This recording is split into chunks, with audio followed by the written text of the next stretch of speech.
ये चैनल किसी भी गैर कानूनी काम को फ़रोग़ या हौसला अफजाई नहीं करता। इस चैनल की तरफ से फराहम करदा तमाम मालूमात सिर्फ तालीमी मकसद के लिए हैं। होशियार हों और एहतियात करें। इस प्रोग्राम में ऐसे वाक़यात का तबसरा किया गया है जो बच्चों के लिए बिल्कुल ही नामुनासिब है। बंद दरवाज़ों के पीछे क्या होता है सिर्फ घर में रहने वाले ही जानते हैं। आज की वीडियो एक ऐसी औरत की सच्ची दास्तान है जिसने घर का राज महफूज रखा। चाहने वालों को ये जाहिर करती रही कि वो खुश थी, मगर सिर्फ वो ही जानती थी कि उसके सुनहरे पिंजरे में कितने सितम किए जाते थे। ये है जेसिका पटेल की कहानी।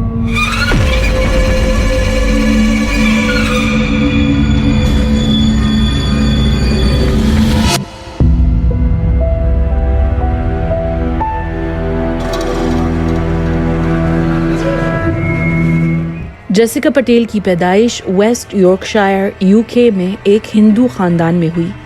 उनके घराने में 12 अफराद रहते थे। जॉइंट फैमिली सिस्टम था।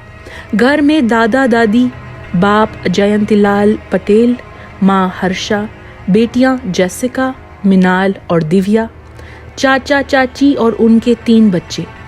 बच्चों में सबसे बड़ी जेसिका थी और बड़े होने के नाते पर सब उससे ज़्यादा तवक्कुआत रखते थे। वो धीमे लहजे वाली थी, खुश मिजाज, माकूल और ज़हीन लड़की थी।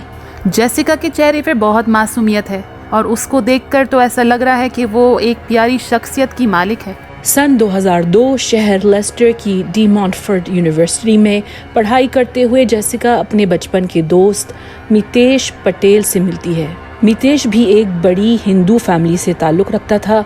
दोनों कई अरसे तक छुप कर मिलते रहे। जब जेसिका की माँ हर्षा तवील अरसे के लिए बीमार पड़ गई तो जेसिका ने पढ़ाई रोककर अपनी माँ की देखभाल की और मितेश ने जेसिका का बहुत साथ दिया। आखिर तक उसका सपोर्ट सिस्टम बना रहा जब उसकी माँ का कैंसर की वजह से इंतकाल हो गया।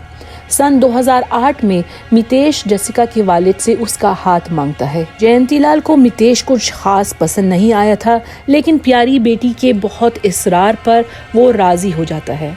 जुलाई 2009 उनकी शादी की तकरीब बहुत शानदार थी और जेसिका के ख़ानदान के खूबसूरत बड़े बाग में 600 के करीब मेहमानों ने शादी की दावत में शिरकत की। कितने प्यारे लग रहे हैं दोनों।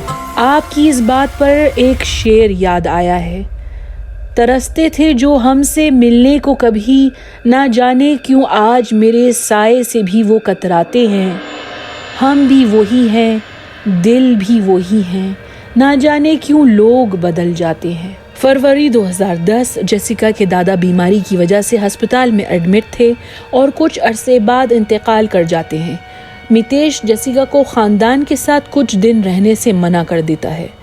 जेसिका के घर वाले मितेश के रवैये पर हैरान थे, लेकिन जेसिका कोई बहाना करके बात को दबा देती है। जुलाई 2010 जेसिका मैनचेस्टर यूनिवर्सिटी से फार्मास्यूटिक्स में मास्टर्स की डिग्री हासिल कर लेती है और करीब की फार्मेसी में काम शुरू कर देती है। सन 2013 मितेश दूसरे शहर मुंतकिल होने का फैसला करता है और वेस्ट यॉर्कशायर से 1.5 घंटे दूर मिडलसब्रा में मियाँ बीवी एक आली शान घर खरीद लेते हैं। जेसिका ने बड़ी चाह से नए घर को डेकोरेट किया।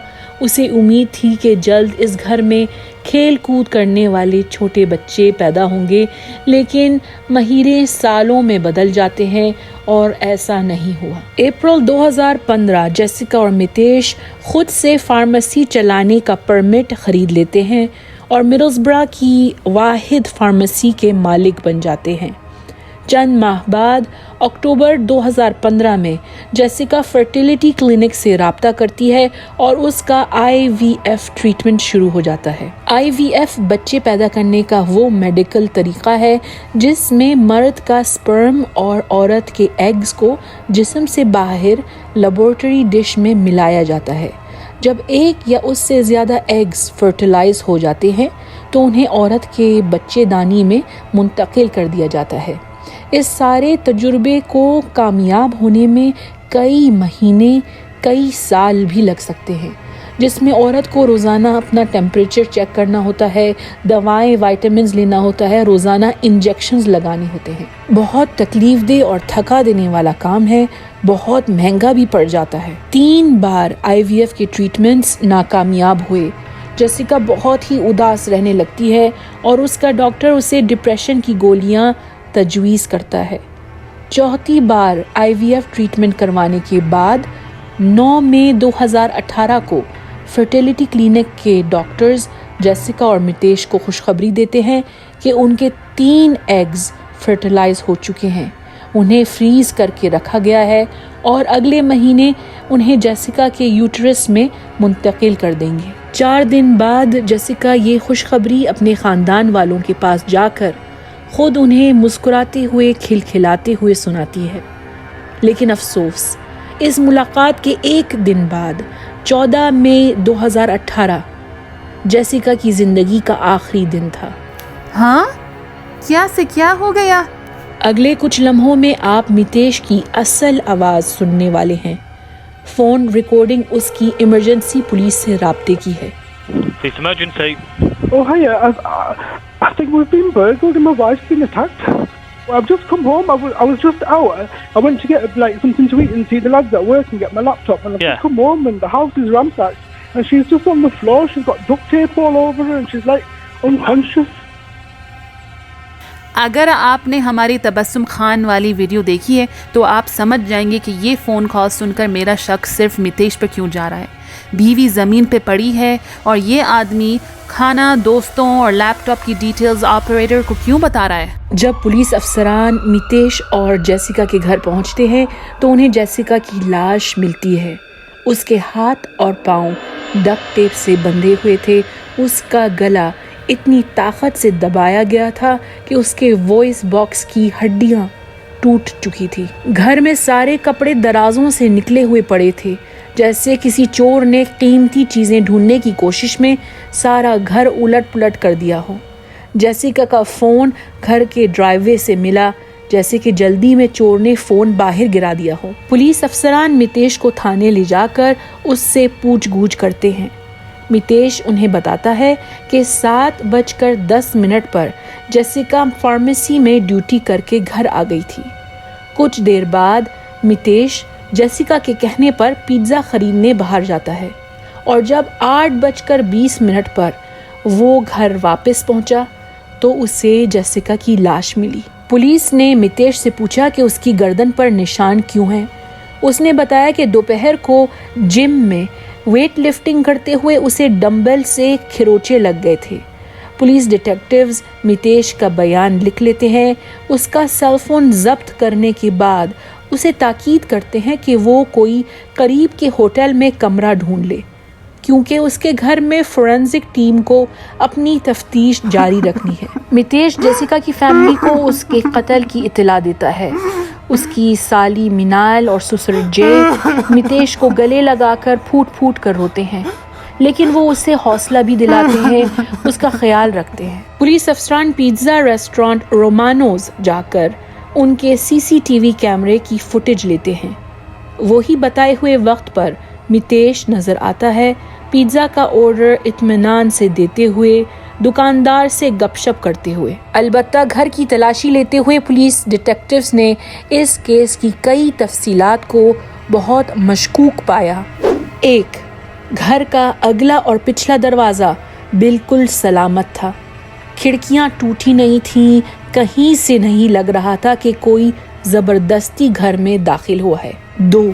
घर की कोई भी चीज़ चोरी नहीं हुई थी, ना जेसिका का जेवर, ना पैसे। उसका फ़ोन भी घर की ड्राइववे पर पड़ा मिला था। 3.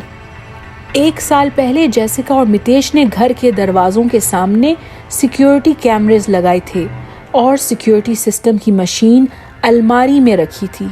लेकिन जब पुलिस अफसरान ने वीडियो कैसेट निकालने के लिए सिक्योरिटी सिस्टम को खोला तो उसमें वीडियो कैसेट मौजूद नहीं थी।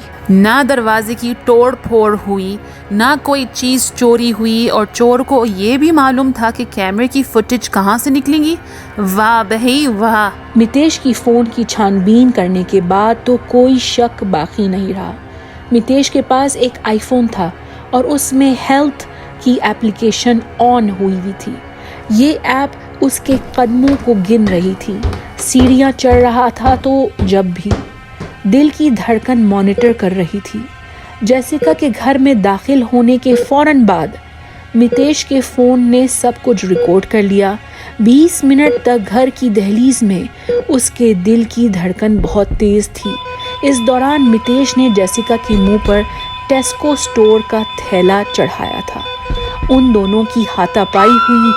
जेसिका ने उसे गर्दन पे नोचा और 20 मिनट तक मितेश जेसिका का गला घोंटता रहा।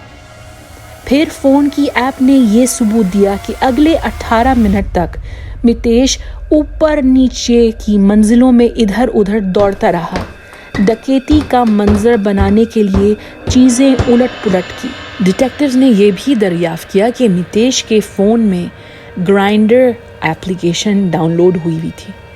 ये ऐप हम जिन्स परस्तों के लिए चैटिंग या मुलाकात करने का तरीक़ा है। मितेश के फ़ोन से कई अजनबी मर्दों की फहाश तस्वीरें भी मिलती हैं और एक ख़ास फ़ोन नंबर बार बार कॉल लॉग में नज़र आता है। वो नंबर डॉक्टर अमित पटेल के नाम पर रजिस्टर था। तहकीक के बाद पुलिस डिटेक्टिव्स ने यह भी वाज़े कर दिया कि जेसिका से शादी के सिर्फ 2 साल बाद मितेश ने गे बार्स जाना शुरू कर दिया था और वहाँ उसकी मुलाकात डॉक्टर अमित पटेल से होती है और उनकी खुफिया अफेयर शुरू हो जाती है। जेसिका को शिकायत थी कि मितेश अपने फ़ोन पर बहुत ज़्यादा वक्त गुजारता है। कभी उसके फ़ोन की घंटी बजती है तो वो दूसरे मंजिल पर जाकर कमरे में बंद होकर बातचीत करता है। रात को 3-4 बजे तक बिस्तर में नहीं आता। जेसिका की बहन मिनाल ने पुलिस को बताया कि सन 2012 में उसने अमित और मितेश के बीच किए प्यार भरे टेक्स्ट मैसेजेस गलती से पढ़ लिए थे। टेक्स्ट मैसेज में मितेश ने लिखा था कि जेसिका से शादी उसने अपनी हकीकी जिनसियत को मजहबी वालिदैन और हिंदू बरादरी से छुपाने के लिए की है। ये सिर्फ एक धोखा है, उसका सच्चा प्यार सिर्फ अमित है। मिनाल ने जेसिका को इन टेक्स्ट मैसेज के बारे में बताया भी था, लेकिन जेसिका ने इस बात को राज रखना पसंद किया। फार्मेसी के मुलाजिमों और ग्राहकों ने पुलिस को बताया कि अक्सर मितेश सबके सामने जेसिका को बेइज्जत करता था, उसे छोटी गलती पर गालियां देता था, स्टूपिड काउ पुकारता था। एक मुलाजिम ने सबूत के साथ बताया कि 2017 में उसने मितेश को फार्मेसी के सीसीटीवी कैमरेज में किसी मर्द को बोसा देते हुए और लिपटते हुए देखा था। एक और मुलाजिम ने कहा कि उसने मितेश को कई बार स्पर्म की तादाद कम करने वाली दवाएं घर ले जाते हुए देखा था। उफ, बीवी तकलीफ दे IVF ट्रीटमेंट करवा रही थी और ये आदमी उसकी कोशिशों को तबाह कर रहा था।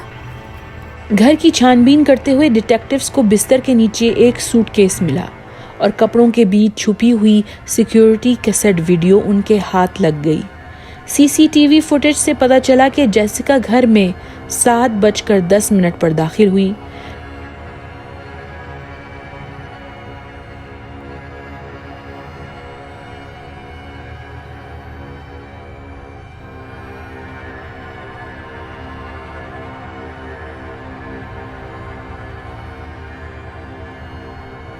फिर मितेश 7:38 पर पिज्ज़ा लेने गया।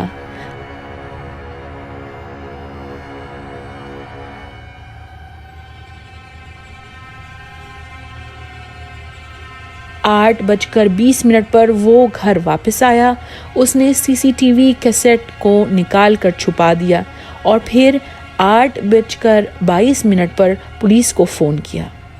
सीसीटीवी फुटेज में जेसिका और मितेश के अलावा कोई भी घर में दाखिल होते हुए नजर नहीं आया। फार्मेसी के कचरे से डिटेक्टिव्स को डक्ट टेप मिला। याद है कि इमरजेंसी कॉल के दौरान मितेश ने कहा था कि वो दोस्तों से मिलने गया था लैपटॉप लेने। कत्ल के बाद उसने लैपटॉप लेने के बहाने फार्मेसी जाकर डक्ट टेप छुपा दिया था। जेसिका की हाथ और पाँव के डक्ट टेप से फार्मेसी में पाए गए डक्ट टेप का रोल मैच किया जाता है। डिटेक्टिव्स के पास अब तो सबूतों के पहाड़ जमा थे। मितेश पटेल को पुलिस गिरफ्तार कर लेती है। मुझे ये समझ नहीं आता किसी को कत्ल करने की क्या ज़रूरत है। पढ़ा लिखा आदमी है, डिवोर्स कर देता और फिर जो करना है करता। पुलिस का कहना है कि मितेश जिंदगी के किसी भी पहलू में लोगों के सामने नाकाम नहीं होना चाहता था और तलाक याफ्ता होना हमारे कल्चर में अभी भी बुरा समझा जाता है। मितेश ने जेसिका के नाम पर 2 मिलियन ब्रिटिश पाउंड की लाइफ इंश्योरेंस खरीद रखी थी। उसने सोचा था कि एक तीर से 2 शिकार, बीवी से तलाक लेने के बजाय उसने ये मंसूबा बनाया। जेसिका को मारने के बाद इंश्योरेंस के पैसों से अपने लवर डॉक्टर अमित के साथ वो एक नई जिंदगी का आगाज ऑस्ट्रेलिया में शुरू करना चाहता था और फर्टिलिटी क्लिनिक में जो 3 फर्टिलाइज एग्स थे उनको इस्तेमाल करके एक नई फैमिली का आगाज करना चाहता था। 5 दिसंबर 2018 को अदालत ने मितेश को उम्र कैद की सजा सुना दी। जेसिका की बहन मिनाल ने मीडिया को ये बयान दिया। जेसिका को कत्ल करने के बाद उसने मेरे वालिद का हाथ उन्हीं हाथों से थामा था जिससे उसने जेसिका का गला घोटा था। कोई ऐसा कैसे कर सकता है? मितेश ने हम सबको धोखा दिया है। वो एक चीटर है, झूठा है, कातिल है। दोस्तों, ये थी जेसिका पटेल की कहानी। हमारे चैनल को सपोर्ट करिए और महफूज रहिए। अगर आपको ये वीडियो पसंद आई है तो लाइक, शेयर और सब्सक्राइब करना भूलिएगा मत, वरना